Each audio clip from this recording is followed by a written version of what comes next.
And who's going to take over after Trump? J.D. Vance with his Indian wife. And, look, I'm not a racist guy. This is I Don't Speak German. Here we talk about the far right, their fellow travelers, and what they say to each other when they think we're not listening. The show is hosted by Daniel Harper and me, Jack Graham. We're both he, him. Be aware, we cover difficult, sometimes nasty subject matter, so content warnings always apply. Okay, so welcome back to I Don't Speak German, and it's another news brief episode, and the news, yes, it keeps happening, doesn't it? Daniel, are you out there? Are you out there in the void? I am indeed. Been hanging out on Twitter and listening to my podcast and doing all the things, and the DNC has officially announced or installed Kamala Harris as the new candidate, and Walz is the vice presidential candidate, and I guess we're just off to the races now. And that DNC, man, what a bunch of far left hippies that I just can't wait to punch. I'm just those guys are they're just way left of us, Yeah, it's quite frightening, isn't it? Seeing such a explosion of far left communist radicalism taking over the American mainstream. I'm very worried about it. When Jon Stewart does a bit criticizing the fact that you wouldn't bring a Palestinian American up on the stage for the DNC, when you've lost Jon Stewart, you've gone too far. Meanwhile, they've got loads of Republicans marching in and endorsing Kamala Harris, nary a Palestinian, even a Palestinian American Democrat who had submitted her remarks in advance, and there was nothing unexceptionable in there at all. No, right. Not allowed. Yeah, I mean, it was, and it's just are they terrified that that she's just not going to go by the script? I mean, this is these are people who they want to work within the party. I mean, I saw some private statements or some statements outside the DNC, where they were talking about, and I don't have it in front of me, but it was, effectively look, what's being done to my people is an atrocity, and Kamala Harris is a part of that. Joe Biden is a big part of what's happening here. Nevertheless, I think you should vote for them, and I think that's completely reasonable. I don't know, it's just one of those things of even the people who want to work within the system to confront this issue are just being completely shut down, and it's so disgusting. It's just so disgusting, on every level. Absolutely, yeah. To move from the far left, which is obviously what we're talking about now, we're talking about Kamala Harris and Tim Walz, over to the other side of the vast chasm that is American politics, the vast difference between the two parties, over to the other side. The news that we're going to be talking about in this news brief is not actually about anything that went on at the DNC, although we might be talking a little bit about something that happened outside the DNC in an upcoming episode that I'm prepping. Little tease for you there, listeners. But we're not actually talking about that yet. What we're talking about this time is somebody to whom an awful lot of news has been happening and continues to happen, and that's J.D. Vance, Donald Trump's running mate for vice president. The most charming man to ever walk into a bakery, apparently. That's right, yes. That was amazing, wasn't it? What the hell are his team playing at? Nobody scouted ahead. Nobody made sure that those people were interested in being filmed. Nobody found out anything, nobody checked that they weren't going to be hostile to him or anything. I'm not making excuses for J.D. Vance, obviously, because he went in there like a malfunctioning replicant, This is what humans do. Humans make small conversation. I will replicate human behavior. But, he went in literally, and the place was full of people that obviously did not want to talk to him and did not want to be on the film. And obviously nobody had checked this. Yeah. How do you fuck that up that badly? That's just so. It's just unforced error after unforced error over there. I mean, it is one of those. The moment when Trump was shot and he jumps up in the air and does the fight thing. That's just you cannot teach that political instinct. That is just 100%. And then everything after that moment has just been pratfalls into dog shit. The entire time. Yeah. And that's not even about their policies. That's just about them just failing utterly to do anything right. Yeah. I mean, he is a big part of the dog shit avalanche, as you say. There is a feeling, I think, when in political campaigns, when things start to go wrong, they will just continue to go wrong. There's a kind of a domino effect, and I think we're seeing that very much on the Republican side at the moment. But just on the level of choice, choosing JD Vance was just such again, apparently nobody vetted him for this job, or if they did, they looked at what they found when they vetted him and said, yeah, this is fine, this will be fine. We talked about this in a previous news brief where we were, when after Vance was first like kind of selected, I think we recorded like a day or two after that, and it's like, well, I mean, everything that I can understand is that it's just like he was just personally loyal to Trump. That Trump liked him because he kissed Trump's ass. Usually there are like considerable effort is taken to like vet people for these things. I mean, they do Oppo research for a reason. This gets into some more complicated things about like the nature of political parties and such, but like the nature of a political party is to be a vessel for like holding and wielding political power, right? And neither American party, neither of the two major parties in the United States really seem to be moving the needle on that. It's all about just like kind of the person at the center. Like right now, it's like Trump just is the Republican Party. If you remember in 2020, he didn't even release a platform when he ran. It was just like, well, whatever Trump says, that's the platform, And I mean, Democrats have learned that lesson. Kamala has not released a whole bunch of policy positions or anything, and is really not answering questions from journalists. And look, I'm not an institutionalist and with a capital I or anything. I have a deep disrespect and a deep antipathy for most institutions, but if you're going to be a superpower, you got to have some institutional memory here. There's got to be something going on that's more than, just whoever happens to be wearing the big hat at the time, So on the subject of Vance and vetting and his past and the news that keeps happening to him, the reason we're doing this news brief is because I was just amused, I suppose, by the fact that in quick succession, two old clips of Vance doing podcasts. I mean, essentially far right or far right adjacent podcasts in the years leading up to today. They surfaced in quick succession, and they were both of him talking to people that you and I have not done episodes about. We did 2 episodes about one of them, and we talked about the other guy quite substantially in the course of another episode. And those 2 individuals are Eric Weinstein and Jack Murphy.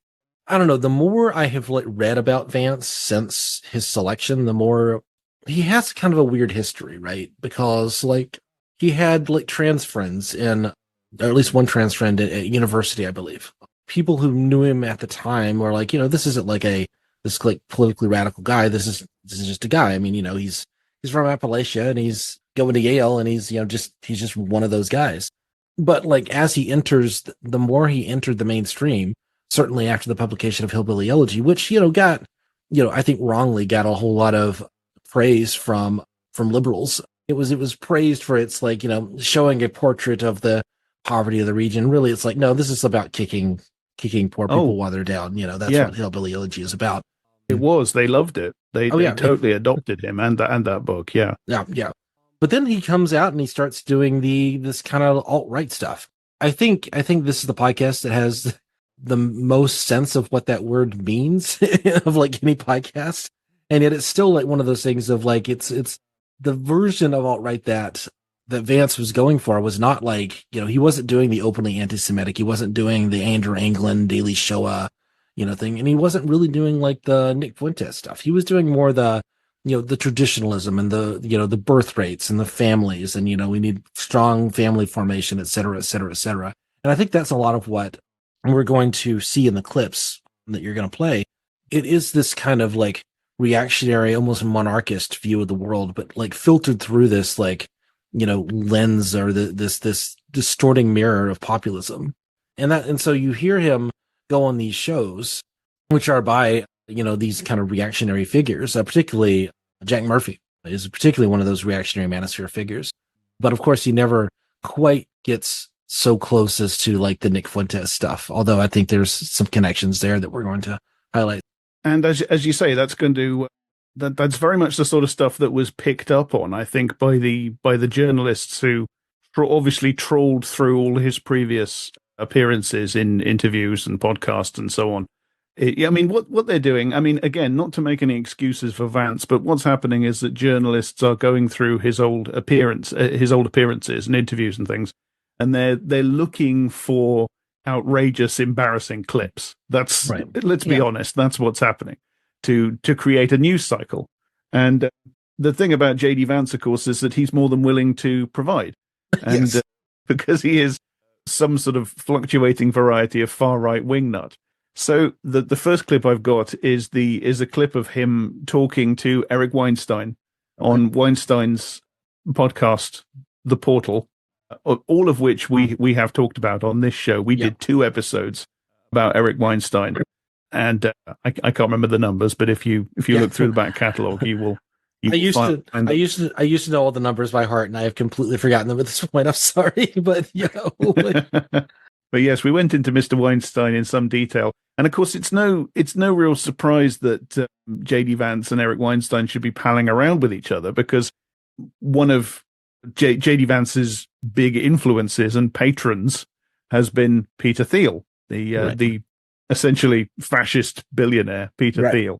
It's actually been like really confusing to me, like, because the more you look at like what does Eric Weinstein do for Peter Thiel, and it's like he just seems to be like a quant guy who just sort of like made some money, just like doing advisory work, but there's never a sense of like they were buddies. He traveled around with him, he did all kinds of like stuff like that, but it's not like, what was your job? And it's not clear that there's like a position that he held, as much as it was just like he was just like one of Peter Thiel's like money guys, just one of his numbers guys, whereas Vance was like groomed by Thiel. I mean, Thiel very overtly like picked Vance because of his, kind of alt-right-ish kind of reactionary positions.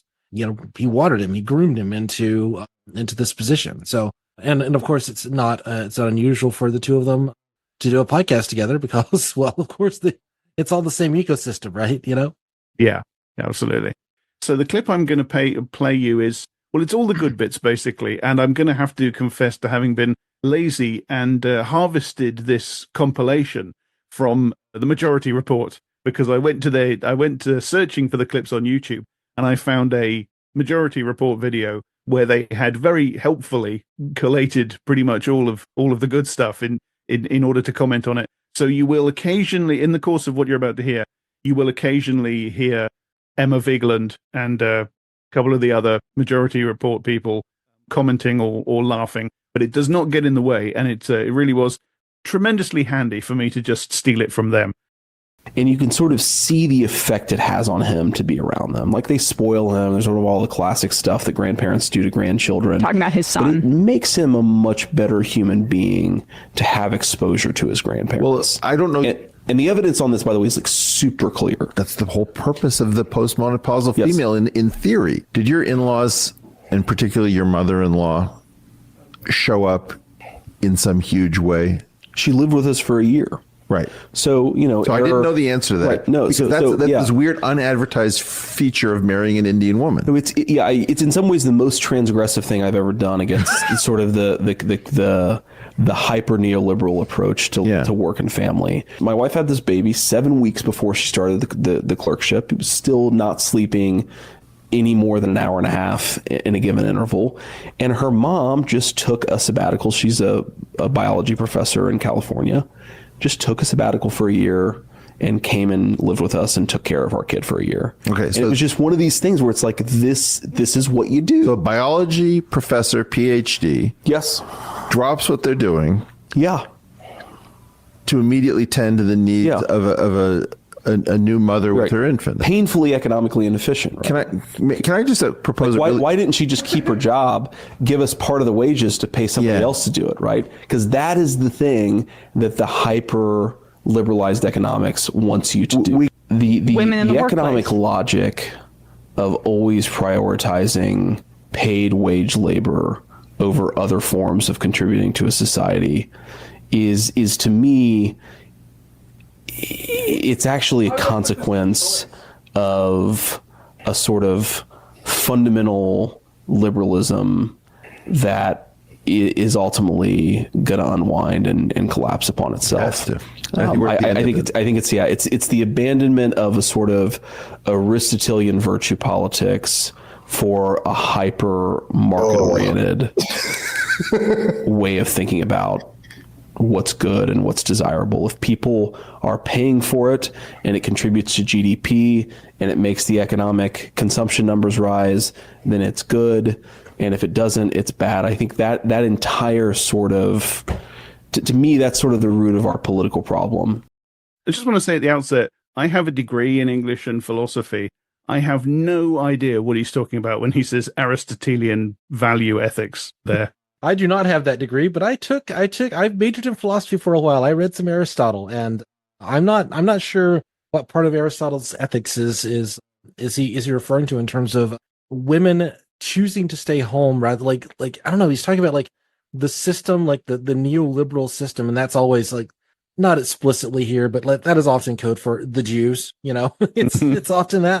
I don't think JD Vance is like explicitly anti-Semitic in the way that, again, like Andrew Anglin is explicitly anti-Semitic, but still, yeah, no, like I think the argument he's making is that like the system at large makes it very easy to make the decision to stay in the workplace as opposed to like women staying home and taking care of their kids, and that he's standing against that because it's the more like natural way, and that like government policy should sort of enact that. Is that kind of how you read that?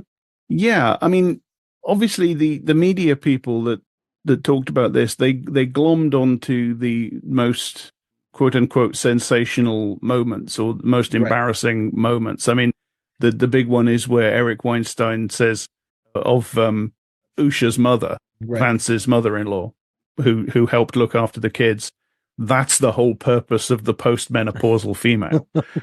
And Vance doesn't say that himself, but he responds with yes, or as good. He does say yes, doesn't he?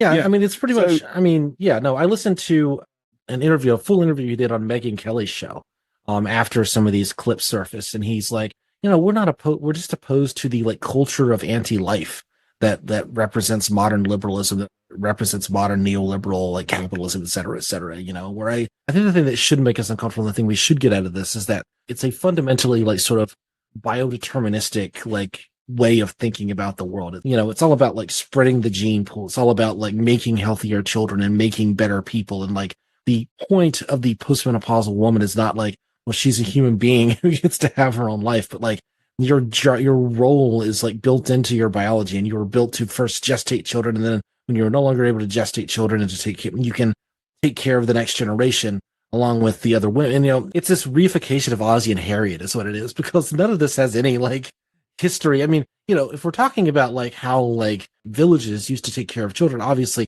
this varies considerably from place to place and culture to culture, over the course of, 100,000 years of human history. But you're talking about like a village concept. You're talking about like a group of people who are all taking care of like, that all of the children get taken care of by like the entire polity is sort of like a more traditional way of doing things, as opposed to, you're actively helping this particular child because you share a genetic inheritance from them or something. This is just the fundamental error. And it comes like arguably straight from the selfish gene. It comes straight from this kind of sociobiological, kind of thing. And they dress it up in fancy words, but ultimately it's like, it is like, well, it's a 1950s sitcom, and that's what, and that's what we think life should be, because ultimately, that's the vision of life they're trying to sell. Yeah, it's hardcore evo psych, sociobiology, selfish gene stuff, plus misogyny, hardcore sexism and misogyny, plus in just intense ignorance and illiteracy about anthropology and history and sociology and so on. But I repeat myself. we kind of talked about this on this show before, and ironically, one of the places where we talked about it was in the episode that we did where we talked about Jack Murphy, because that episode is about the guy. There were problems with his name at the time because he had like 17 names, including in his own fiction. But he was the guy that wrote weird science fiction novels, the MRA guy, who then murdered some people in pretty much the way that he described in his book, Roman McClay or something like that. I think that's right. Yeah, I think that sounds right. Yeah. Yeah. And that's an episode in which we get into his philosophy of life a little bit, and it's the same sort of thing. Basically, it's the same sort of hardcore, crude 19th century race science. And all the attendant ideas, like the purpose of the female is to do this, that, and the other role in reproduction, just filtered through this modern. Well, this modern like sort of genetic, pioneered by Dawkins and E.O. Wilson and people like that.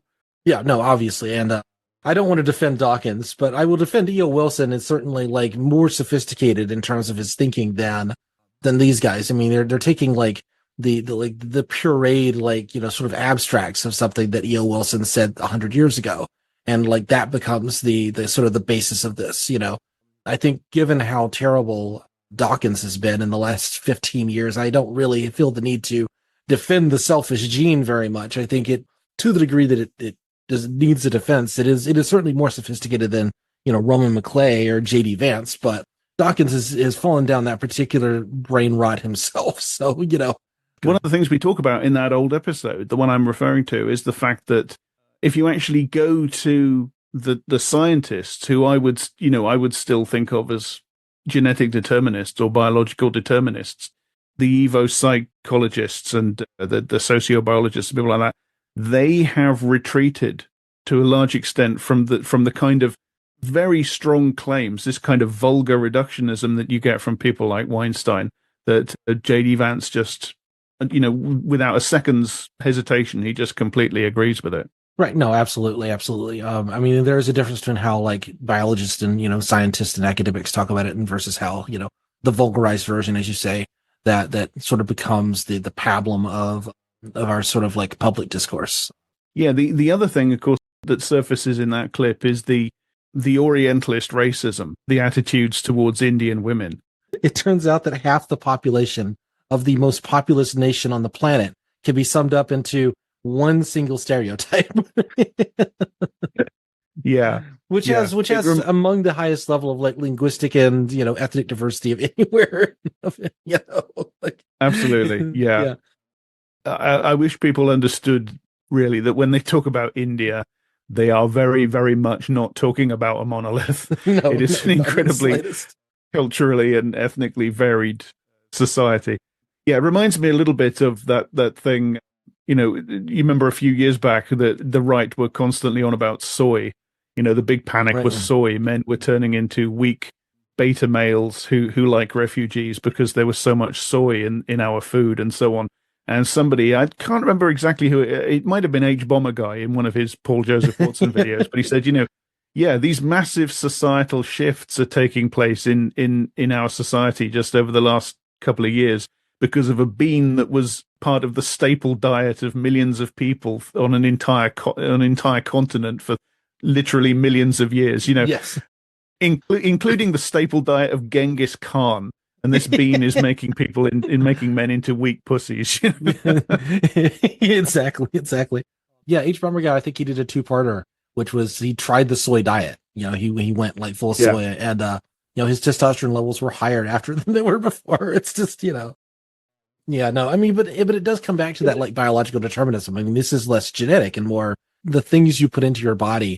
The choice of like what type of protein you eat is going to determine like your manliness. It's going to determine your worth as a human being in these guys' eyes. That's the whole thing with like seed oils, is that you're not supposed to have vegetable oil. You're supposed to have like non-seed oils, because seed oils are this thing that's like it's ultimately feminizing. It's like phytoestrogens and all that sort of thing. So it's like this there's this weird it is fully functionally pseudoscience, but there is this really weird pseudoscience kind of going on in these guys' heads with these topics.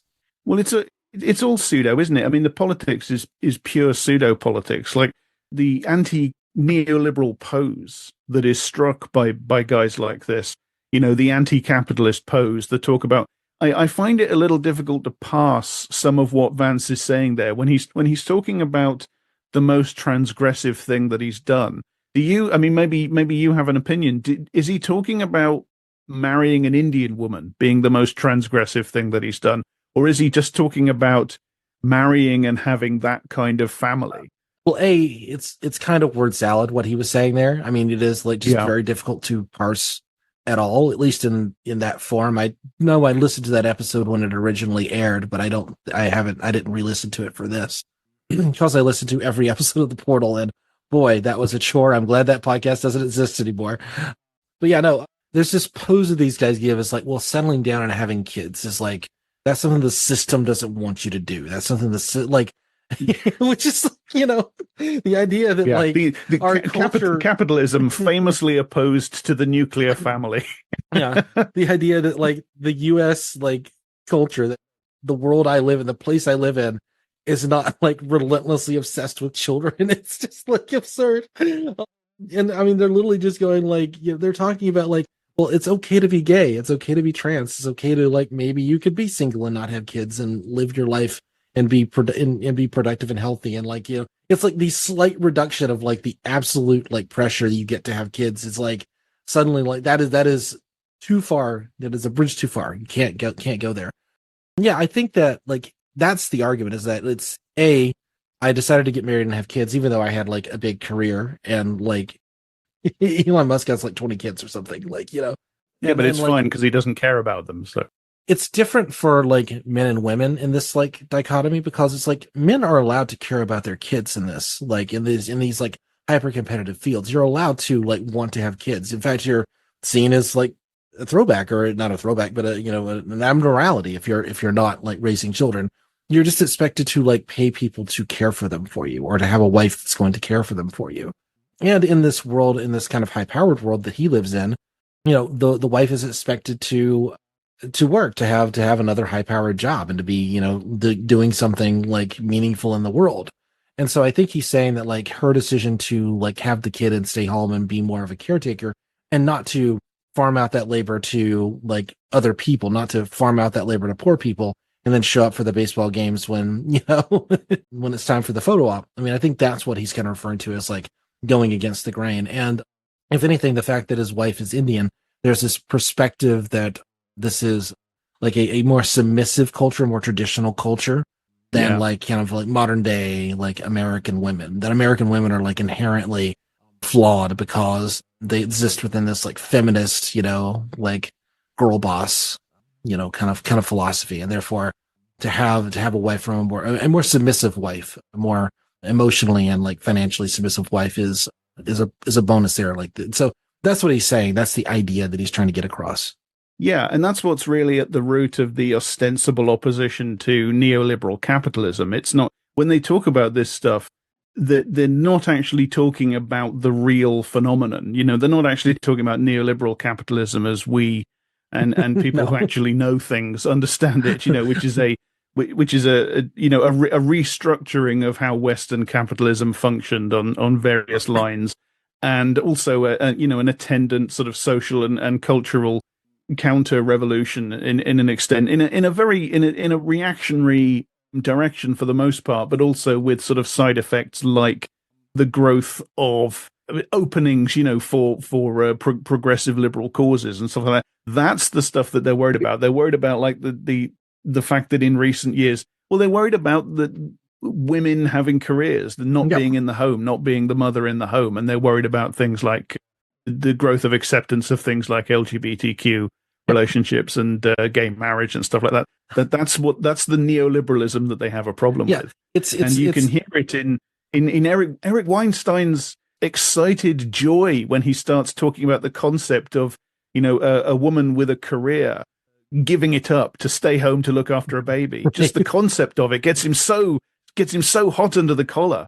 Yeah, and of course, none of these people would ever consider like, well, what if a successful man decided to like stay home and take care of the children?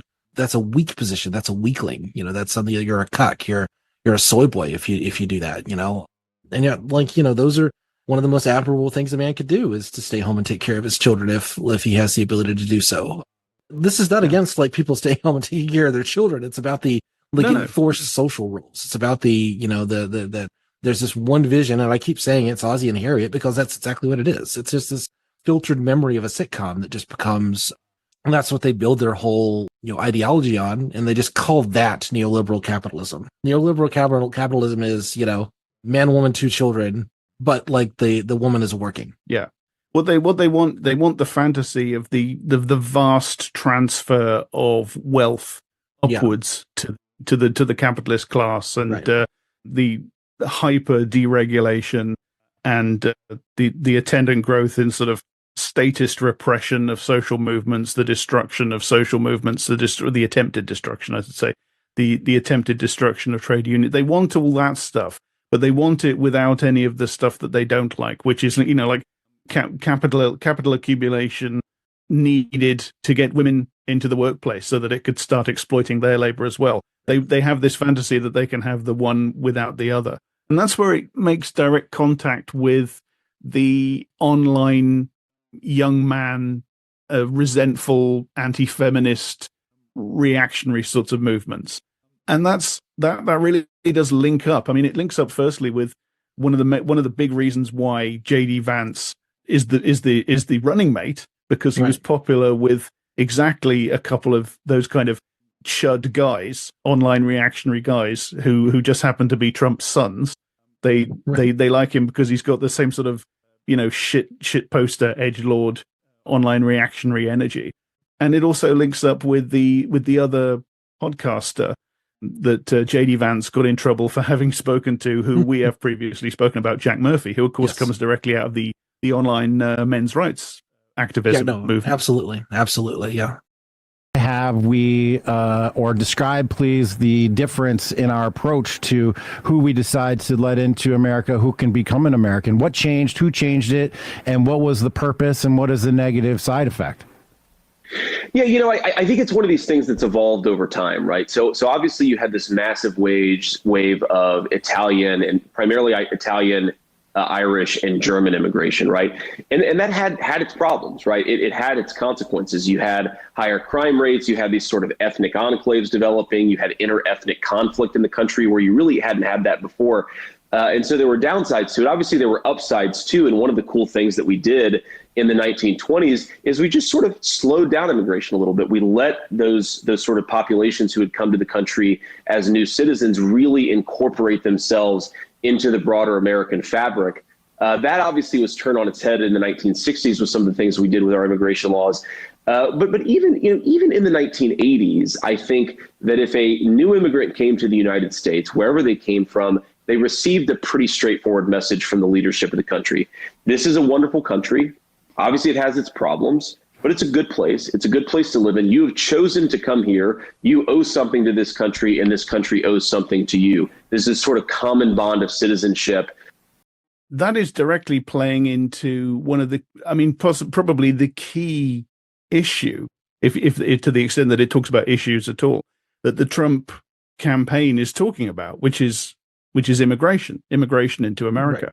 Well, certainly in that era, certainly in that time period, that was the big, alt-right, far right, Trump administration, emphasis. And you notice he even goes a little bit further. He talks about previously there was Irish immigration, that there were immigration from Eastern Europe and, from poorer countries in Europe, and that was a problem at the time, but that we absorbed that okay. And you get the sense that no, he's really talking about a pure Anglosphere America. He's talking about the Puritan stock is those are the real Americans, and then everybody else who came after that is in some way just dirtied the place up and has tainted the soul of the nation.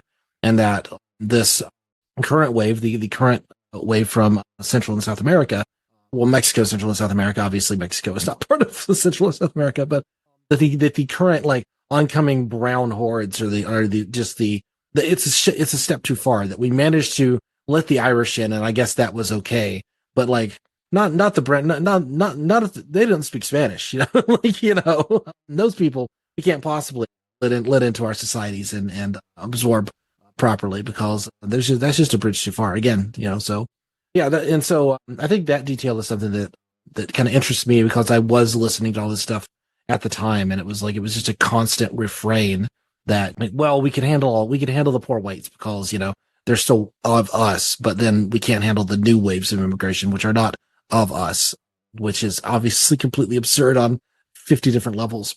One of the insidious things about this, I think, is the way I mean, the clip surfaced, and there were lots of comments on social media like, "Oh, I see. We're going back to early 19th century racism now. Yeah.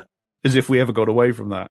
But the interesting thing is that, like, the unspoken idea behind in the media's mind when they're putting that forward as like a shocking clip, whether they're conscious of this or not, it seems to be like it's extra shocking or extra reprehensible because he's talking about people who we've now decided are white. That really seems to be what's underlying it. No, absolutely. And it became extra clear to me because he was asked about this at a press conference, and there's something I'm gonna play a little clip of that and his response. Firstly, because his response is very funny, and secondly, because I think the question is really interesting. Senator Vance, Chris Cameron at the New York Times, you were talking about the relationship between crime and immigration, and my question is on that issue. Please. In an interview when you were running for Senate in September 2021, you were speaking with Jack Murphy, and you were talking about previous waves of immigration to the United States. You said the following: you had this massive wave of primarily Italian, Irish, and German immigration, and that had its problems and that had its consequences. You pointed to these problems as being higher crime rates, ethnic enclaves, and inter-ethnic conflict. Should the United States have prescribed similar policies to what you're proposing now, including mass deportation, to deal with those issues? Well, first of all, I also said there were a lot of benefits to that wave of immigration, but has anybody ever seen the movie Gangs of New York? That's what I'm talking about. We know that when you have these massive ethnic enclaves forming in our country, it can sometimes lead to higher crime rates. But I want to say two things about that. Firstly, I love that his response is, "Have you seen Gangs of New York?" Oh my god, I'm dying over here. I forgot that was in here. Oh god. Yeah, I have seen Gangs of New York. In fact, Daniel, you and I did a podcast about Gangs of New York with our friends Kit and James back when we were doing the old show Wrong with Authority, podcast about movies about history and the history they're about. And yeah, I remember that movie. And what that movie's about is nativism and bigotry and the confluence of that and toxic masculinity and dirty money in corrupt politics. So I don't know if really that's the movie you want to go to, JD. Secondly, the question from the reporter is interesting to me. On a more serious level, it's an interesting question to me because what he asks him is, should that original bout or round of immigration of German and Irish and so on people, should that have been subject to the same restrictions that you and Trump are now advocating for immigration on the southern border today? So what he's saying is, do you think that white people should have been kept out in the same way that you're now saying that brown people should have been kept out? And it's an interesting question because he can say one of two things, can't he? He can say no, in which case he's being revealed as hypocritical on specifically racist lines, skin color racism lines, or he can say yes. And it seems to me like either answer would kind of be equally scandalous for the mindset that poses the question, because if he says yes, then he's saying, what, you want to keep white people out? You want to keep Germans and good European stock and white people out of America? How dare you?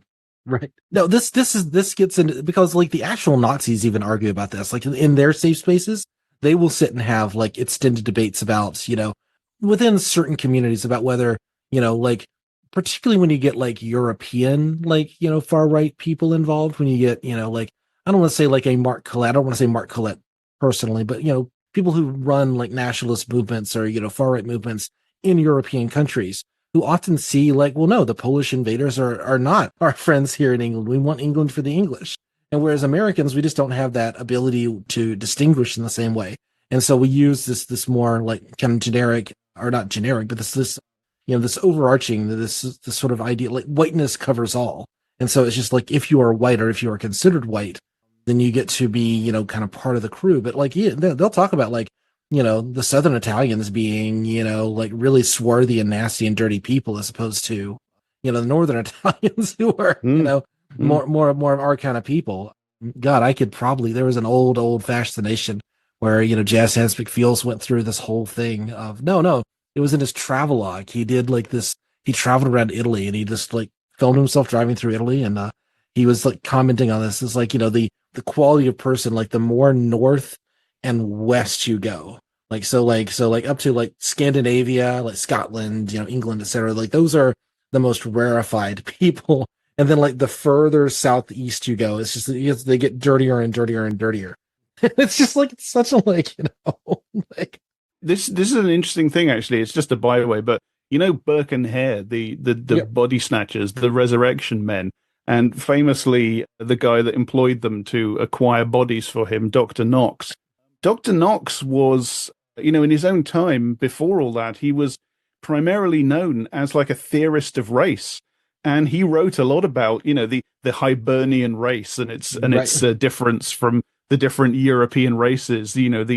This is this stuff. This is mid 19th century race science. No. And I mean, and oftentimes they will legitimately admit to this. They'll say like, yeah, no, science has got it wrong now. Like, and this is why, talking about like Charles Murray and talking about, like kind of these promoters of this, like these creators of these sort of like pseudo academic works, like kind of defending this stuff and like resurrecting these old ideas. Like they have to say like, well, modern science has got it wrong, that they're actually not taking into account. And they say, well, it's because they're woke, or it's because they're Jews, or it's because whatever.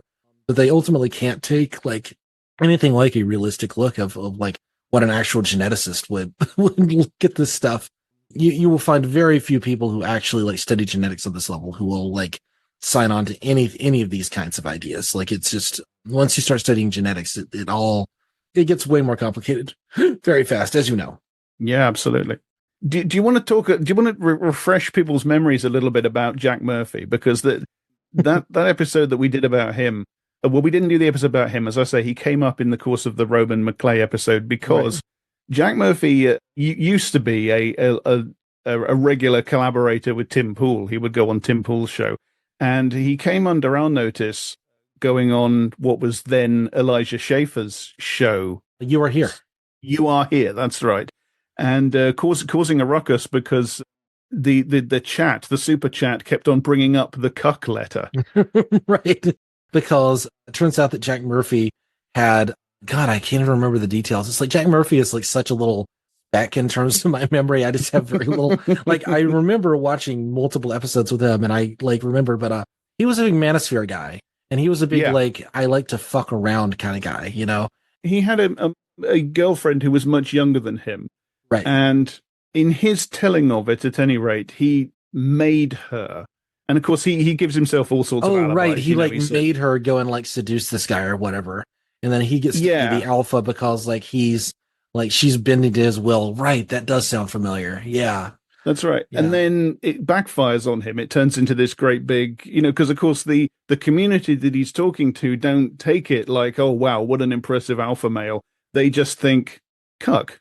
And, by the time he's on You Are Here and Sydney Watson is reading out the super chat questions about, clear up the cuck letter, it sends him into a complete rage and he storms out of the studio. Right. And like Sydney Watson had no idea what was going on. She's just reading the super chats, Yeah. But Jack Murphy, like that's the big manly man. He just can't accept like the slightest like question about these things. And he's like, yeah, I've been disrespected by Sydney Watson. I won't work with her again. And it's like, yeah, well, whatever, dude. It eventually got so bad. The reason that I haven't like paid attention to him at all is because he basically went underground. He like privated his Twitter. I think it eventually got deleted. I mean, I haven't seen him on anything since that era. He may be still out there doing something in like censored TV or something, but I haven't seen anything from him. I looked to see if his Twitter was still active and I couldn't find him on Twitter. So this is just what tickled me because, as these clips are surfacing and it's there's Jack Murphy rather, and it leads me in my head straight back to Elijah Schaffer and Sydney Watson. And of course, the episode we did where Kyle Rittenhouse goes on Schaffer's show. And it's literally that game of one step of association. JD Vance is that far away from all these fucking people. No, absolutely. Absolutely. I mean, he was a part of that. And this is kind of one of those things where it's like, why the word alt-right really doesn't mean anything in 2024 is that like, well, A, the people who are actively calling themselves that no longer call themselves that or are no longer active. And B, it kind of just becomes the face of young Republican politics. They file off as many of the serial numbers, they file off as many of the rough edges as they feel like they can. And then they all kind of show up in this. It's just part of like the culture now. Like Charlie Kirk, he was Groyper Wars 1 was against Charlie Kirk because Charlie Kirk, he was the victim of Groyper War 1. Yeah. And now he's doing podcasts with like Blake Masters doing like straight up Nazi shit. But again, like one step removed from the people who are like actively hating Jews. It's just all this is like extremely mainstream now. The mention of Groyper War 1 leads us on to another thing concerning JD Vance, which I don't know, I don't want to spend too much time on this, but of course we call it Groyper War 1 because there is now Groyper War 2. I'm declaring a new Groyper War. You have alienated us. You have ignored us. You don't listen to our concerns. We have been left behind. The Trump movement and the GOP have moved on without us. It serves Israel and corporations and immigrants, but it doesn't serve Native Americans. What about Native Americans? What about Americans? What about young white men and others too? But what about us? Charlie Kirk is to the right of Trump on immigration. That's unacceptable. So I think it's time for another Groyper War. We're bigger, better, stronger than ever. I'm on Twitter. I'm on Rumble. This is a big live stream every night. We have allies. So I think it's time to up the ante a little bit. Joker 2 is premiering in October.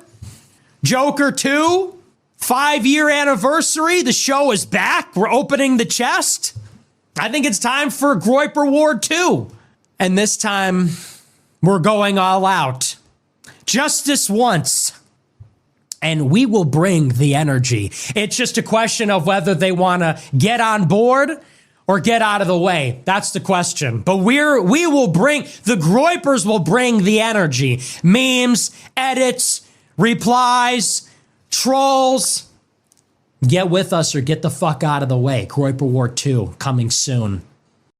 Do you know much about what's going on here? It seems to be a bit of a damp squib from what I can see. Yeah, it's nothing. I mean, even the first one was kind of a nothing burger in its own way because it just concerned like a handful of people in like this, it concerned like thought leaders within this like kind of right-wing ecosystem. This one is really just Nick Fuentes has like rejected Donald Trump and has decided he's no longer going to support Donald Trump. He kind of goes back and forth on this. Because he thought, for a while there, he was going to really get in there because, of course, he was dining at Mar-a-Lago with, and taking Ye with him. Well, I mean, there's always been this sort of Which, again, we did an episode about. Yeah, we did. There's been this, like, cynical approach to that a lot of these guys, not just Fuentes, but, take towards Trump. And this goes all the way back to, 2015, 2016. Richard Spencer knew Donald Trump was a fool because Richard Spencer, for all the negative things I can and have said about him, he is not a fool. He is, he actually sees the reality in front of him, but cynically supported Donald Trump because it was a way of bringing his style of politics, Spencer's style of politics, into the halls of power. Fuentes has just hung on to that longer than most of them have, and ultimately there is this sort of like Trumpist right who just follow Trump wherever he leads, and then there's the more ideological, kind of far right, which is very opposed to Trump the person. They see him as maybe a vessel, but like ultimately they don't even think they're going to get that from him anymore. And we did an episode about when Faction the Nation just like 180 degrees, just went the whole other direction. At a certain point in 2019, it was just like one week they were all on the Trump train, and then the next week they were not. It was amazing. And this is like Nick Fuentes kind of understanding that Trump is no longer the meal ticket, that they've got to find something else. Yeah, I don't think it means much other than that. I think it's a bunch of like, whiny 25-year-old boys, doing Nazi cosplay on Twitter, but it's not, I don't think this has anything to do with like an actual like political movement or anything. This is again, very much a damn squib compared to even Groyper War 1. Yeah. I mean, how much do you think the impetus for Fuentes' current tantrum, anti-Trump tantrum, is JD Vance, though? Because Fuentes reacted very negatively to JD Vance largely because J.D. Vance is married to an Indian woman. Yes, and has kids with her. Right. J.D. Vance also has a non-white wife, an Indian wife, and a kid named Vivek. All his kids have Indian names. So it's like, what exactly are we getting here? And that's not a dig at him just because I'm a racist or something. But it's like, who is this guy really? Do we really expect that the guy who has an Indian wife and named their kid Vivek is going to support white identity? Like, there's a white genocide going on in the world. White people are being systematically replaced in America and Europe through immigration and to a much lesser extent due to intermarrying. This guy has a non-white wife and a kid named Vivek. This guy is going to be a defender of white identity? I don't think so. This guy's going to defend American identity? If he does, it's going to be no better than any of these other civic nationalists like Vivek Ramaswamy. How else could you countenance American identity if you have a mixed up family like that? You know, for some of these people, it's like, well, you know, you had babies, you did your thing, you know, like but yeah, and some of them would be like, well, was she a high caste Indian woman or was she, exactly how dark was her skin? You know, it's kind of where some of them go, I'm sorry, this is horrible. I'm not laughing because I agree with them. I'm laughing because it's absurd.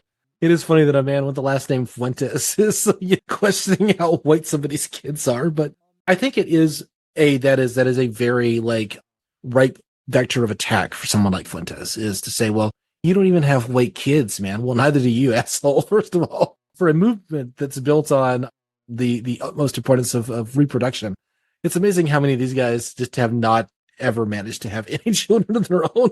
It is a useful vector, but I think it's also about Vance kind of sucking up the air in the room in some of these spaces. Like, he didn't just get to be vice president because he's like Dr. Trump, but he's also he's been a mover and shaker for a while. He's been able to, kind of get his ideas out there into the mainstream. I mean, he's an awkward dork when he does it, but he is able to, move in these corridors of power. And that's exactly where Nick Fuentes thinks he should be. I think that's kind of what he thought the Yay thing was going to bring him, was, that Nick Fuentes is going to be Trump's best buddy. And then he's going to be able to bring in the youth vote by pushing, Groyper memes on people or whatever. Fuentes wants to be where Vance is, basically, or even where a Charlie Kirk or a Jack Posobiec is. And I think that's where, it's an animosity that's built on the different nature of their political goals, but also just, and this is something you can only speculate about this, right? But back in 2016, 2017, there was a ton of overlap between the some of more mainstream figures and these kind of more fringy far-right, alt-right figures. You can't take them at their word, but the guys at The Daily Show, I have talked about how back in the day, they were courted by media figures who were like, look, just lay off the Jew stuff just a little bit, and we can bring you in and give you positions of authority and give you positions of, be a part of our network and that sort of thing. There was a lot of that going on in 2015, 2016, 2017. And it would not at all surprise me if JD Vance and Nick Fuentes have been in the same chat room together or something, or have, attended the same party. It would not shock me to learn that they have met, at least, in some kind of private capacity. The Vance types of the world, I don't know Vance in particular, but the Vance types, the people in that aura, and the people in that area, they use Groyper as oh, the little snot-nosed kids who can't stop talking about the Jews or whatever. And we're these serious political actors. And then the flip side of that is that the Groypers that Nick Fuentes are going, well, these guys are they're not pure enough. They're not actually doing what needs to be done. And they're just holding on to their meal tickets, as opposed to actually trying to make things better for white people. So that's where that's where the conflict comes from. Yeah. It's been reported, and I think it's probably true, that the Trump campaign is trying to get, and is to an extent relying upon, that young man demographic. Right. I mean, younger men are as likely or almost as likely to vote Trump as older men. Right.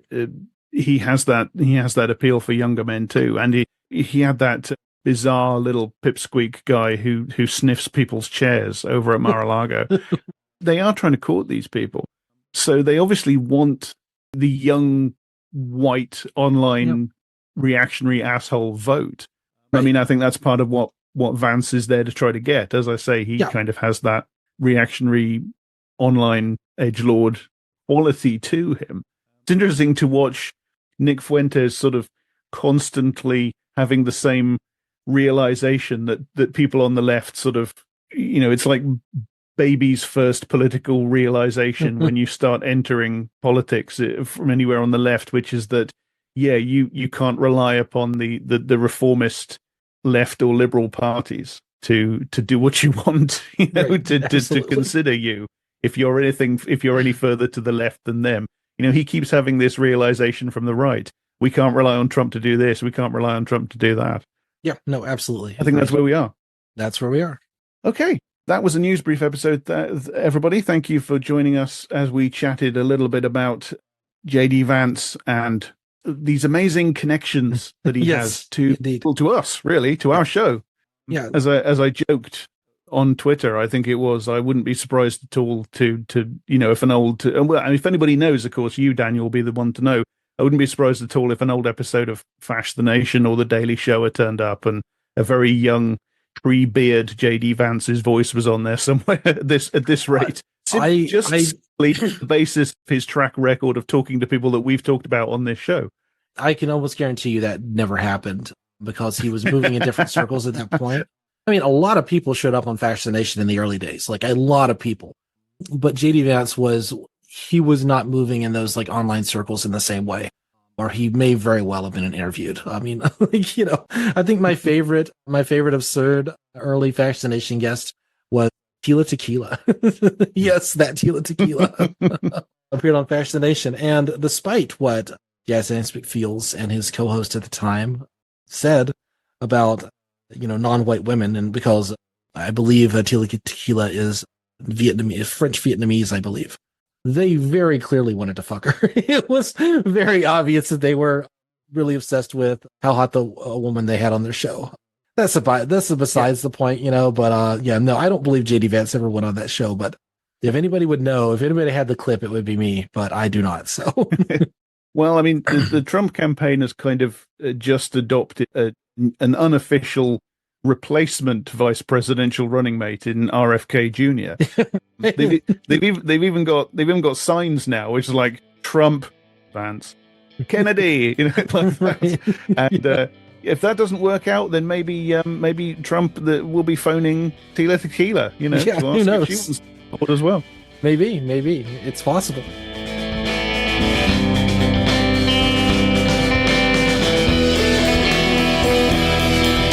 That was I Don't Speak German. Thanks for listening.